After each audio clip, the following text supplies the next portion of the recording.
Assalamualaikum warahmatullahi wabarakatuh. Nama saya Al-Fatihah Margita Diva, NIM 369. Di sini saya menjelaskan tentang modul 5, judulnya penyusunan tabel volume.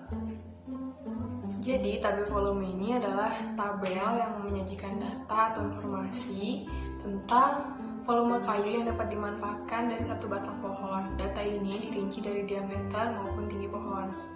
Berdasarkan lokasi yang digunakan, tabel ini dibagi dua. Yang pertama ada tabel volume lokal, yang kedua ada tabel volume standar. Kalau tabel volume lokal itu menyajikan data menurut dimensi pohon berupa tinggi atau diameter. Kalau misalnya tabel volume standar, dia menyajikan data dengan beberapa kubah bebas, yaitu diameter dan tinggi pohon. Selanjutnya ada prosedur penyusunan tabel volume. Yang pertama itu ada pengumpulan data. Data primer yang diperlukan itu diantaranya adalah diameter atau DBH pohon, tinggi bebas cabang atau total sesuai keperluannya, terus ada diameter per seksi untuk menentukan volume pohon sebenarnya. Data tersebut diperoleh dari hasil pengukuran contoh yang terpilih. Jadi misalnya kita punya hasil pengukuran pohon contoh sebanyak 130 pohon. Pertama-tama kita pilih 90 pohon diantaranya. Kita pilih dengan memperhatikan ketersebaran kelas diameter pohon. Ini tuh biar mewakili dari kelas diameter terkecil sampai terbesar. Sebaiknya jumlah pohon yang diambil untuk setiap kelas diameter diusahakan seimbang atau proporsional terhadap total pohon dalam kelas diameter tersebut.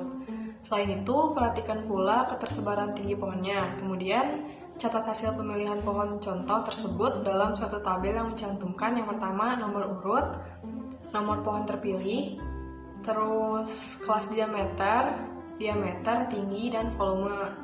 Nah, yang kedua, setelah tadi yang pertama itu pengumpulan data, yang kedua di sini ada analisis data. Di sini tuh kita pakai metode analisis regresi, tapi karena susah, biasanya di sini kita pakai aplikasi Minitab.